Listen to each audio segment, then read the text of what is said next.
Picture this, you're at a party and everyone's talking, but nobody's actually having a conversation. It's like a room full of people shouting into mirrors, each person so absorbed in their own reflection that they can't see anyone else. This isn't just a quirky social observation. It's the prophetic vision that Spanish philosopher José Ortega y Gasset warned us about nearly a century ago. He called it the era in which no one listens to anyone anymore. And friends, we're living in it right now. What's fascinating is that Ortega saw this coming long before smartphones, social media, or even television dominated our lives. He understood something fundamental about human nature that's playing out in ways he could never have imagined. Think about the last time you had a real conversation. Not the kind where you're mentally preparing your response while the other person talks, but the kind where you're genuinely curious about what they're saying. It's harder to remember than you'd think, isn't it? Ortega y Gasset identified this as one of the most dangerous trends in modern society: the collapse of genuine dialogue. He saw that when people stop listening to each other, they stop learning from each other, and when that happens, society begins to fragment into isolated bubbles of self-reinforcing beliefs. The first characteristic of this non-listening era is what we might call conversational narcissism. It's like being stuck in a hall of mirrors where every surface reflects only your own thoughts and opinions back at you. When we engage with others, we're not really engaging, we're performing. We're waiting for our turn to speak, not listening to understand, but listening to respond. Ortega understood that this wasn't just rudeness. It was a fundamental shift in how humans relate to each other. We've become so focused on expressing ourselves that we've forgotten how to receive others. Social media has amplified this phenomenon in ways Ortega could never have predicted, but his insights remain eerily accurate. Every post, every comment, every share is an attempt to broadcast our thoughts into the void, hoping someone will validate our perspective.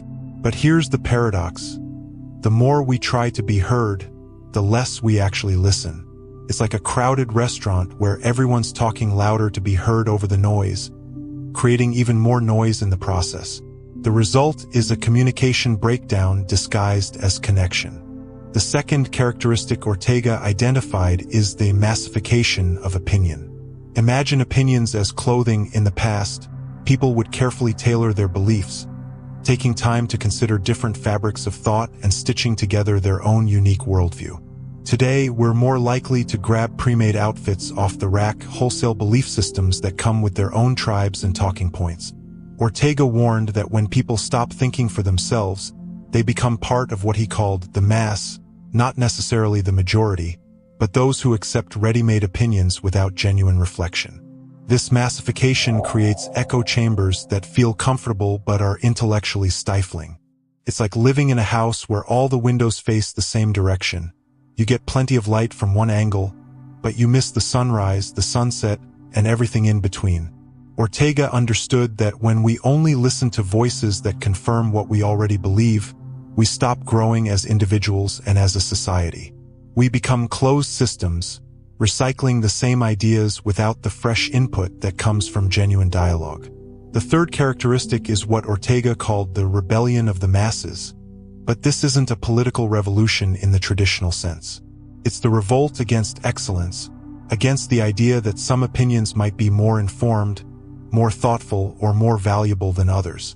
It's like a classroom where every student insists their guess is as good as the teacher's expertise, where feelings carry the same weight as facts, and where experience is dismissed in favor of intuition. This creates a particularly modern problem. When everyone's voice is equally valid in theory, no voice is actually heard in practice. It's the paradox of infinite choice. When every opinion matters equally, none of them matter at all.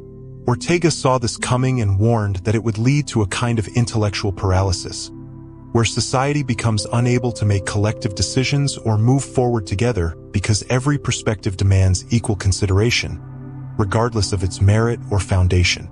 Now, before you think this is just another pessimistic take on modern life, let me pause here and say thank you for clicking on this video and taking time out of your day to explore these ideas with me. In a world where everyone's competing for attention, the fact that you're here, genuinely considering these concepts, is actually pretty remarkable. You're doing exactly what Ortega would have appreciated. You're listening. The fourth characteristic is the loss of what Ortega called authentic dialogue. Real dialogue isn't just two people taking turns speaking. It's a dance where both partners are willing to be changed by the encounter. Think of it like jazz improvisation. Each musician listens carefully to what the others are playing and responds in a way that builds something new together. But we've lost this skill. Instead of dialogue, we engage in what might be called parallel monologues. Two people talking past each other, each waiting for the other to stop so they can make their point. This loss is particularly tragic because dialogue is how we grow as human beings. When we truly listen to someone else, we don't just hear their words, we encounter their entire way of seeing the world. It's like putting on someone else's glasses and suddenly seeing details you'd missed before. But when we refuse to listen, we remain trapped in our own limited perspective, unable to expand our understanding or develop empathy for different experiences. The fifth characteristic is what we might call the attention economy's impact on depth. Ortega lived in an era of newspapers and books, but he understood that the medium shapes the message. Today, we're surrounded by information designed to grab our attention quickly and then move on to the next thing. It's like trying to have a meaningful conversation in a strobe light. Everything appears in quick flashes, but nothing stays illuminated long enough to really see it clearly. This constant stimulation creates what psychologists now recognize as continuous partial attention. We're always somewhat focused on everything and deeply focused on nothing. Ortega predicted that this would make genuine listening nearly impossible because listening requires sustained attention, patience, and the willingness to sit with ideas that might be uncomfortable or challenging. When our minds are trained to skip from topic to topic, we lose the capacity for the deep engagement that real understanding requires. The sixth characteristic is the polarization of perspectives. Ortega noticed that when people stop listening to each other, they don't just disagree. They begin to inhabit completely different realities. It's like two people looking at the same painting but standing on opposite sides of the room, each convinced that their angle reveals the true nature of the artwork. Without the humility that comes from genuine listening, these perspectives become more extreme over time, moving further and further apart. This polarization is self-reinforcing because extreme positions get more attention than nuanced ones. It's easier to get people to rally around us versus them than around, let's carefully consider multiple perspectives. Ortega understood that this dynamic would eventually make social cohesion nearly impossible because shared understanding requires shared conversation, and shared conversation requires the willingness to listen with an open mind. Here's where I want to ask you something that might sound a little unusual. If this video is resonating with you, if you're finding yourself nodding along or having those aha moments, would you mind hitting that like button? I know, it sounds like typical YouTube stuff, but here's the thing. In a world where algorithms determine what gets heard and what gets buried, your like is actually a form of listening made visible. It's telling the platform that thoughtful content matters to you, and that's a small but meaningful act of rebellion against the very trends we're discussing. The seventh and final characteristic is perhaps the most important: the loss of intellectual humility. Ortega observed that when people stop listening, they stop learning, and when they stop learning, they become convinced they already know everything they need to know. It's like being a tourist who refuses to ask for directions, wandering in circles while insisting they know exactly where they're going. This intellectual arrogance makes genuine dialogue impossible because dialogue requires admitting that you might be wrong, that others might have insights you lack, that your perspective is limited. But here's what makes this particularly insidious. The more we surround ourselves with information that confirms our existing beliefs, the more confident we become in those beliefs. It's a false confidence built on an echo rather than on genuine understanding. Ortega understood that true wisdom begins with recognizing how much we don't know, and that this recognition can only come through genuine engagement with different perspectives. So what can we do about all this? How do we begin listening again in an era designed to make us speak? The answer isn't simple, but it starts with recognizing that listening is a skill that requires practice, just like playing an instrument or learning a language.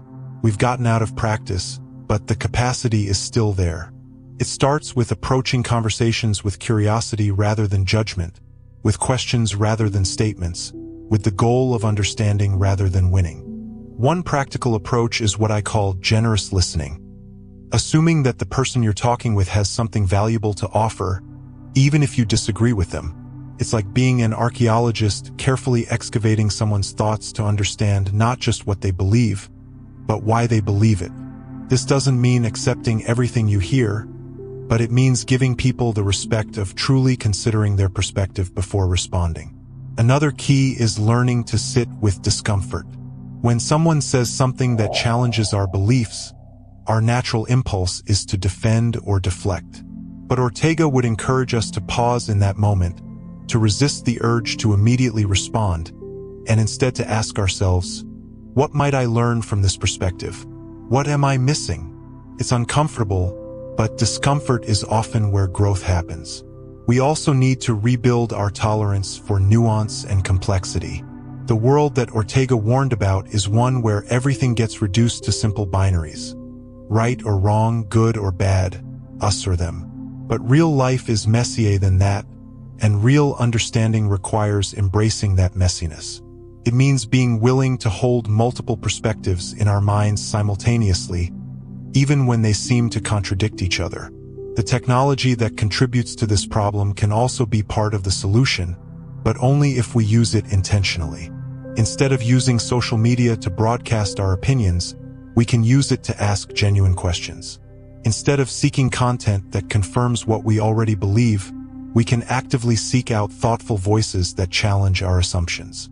Instead of participating in outrage cycles, we can model the kind of respectful dialogue we want to see more of.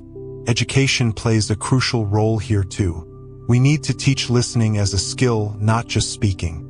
We need to show young people how to engage with ideas they disagree with, how to find common ground without compromising their values, how to change their minds when presented with better information. These aren't innate abilities.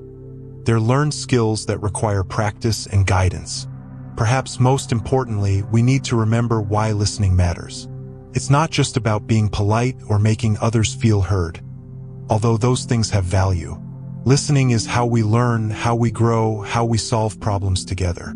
In a complex world facing complex challenges, we need all the wisdom we can get, and that wisdom is distributed among all of us. When we stop listening to each other, we cut ourselves off from solutions, insights, and innovations that could make all our lives better. Ortega y Gasset's warning about the era where no one listens wasn't meant to be a prophecy of doom. It was a call to awareness, a reminder that the quality of our conversations shapes the quality of our society.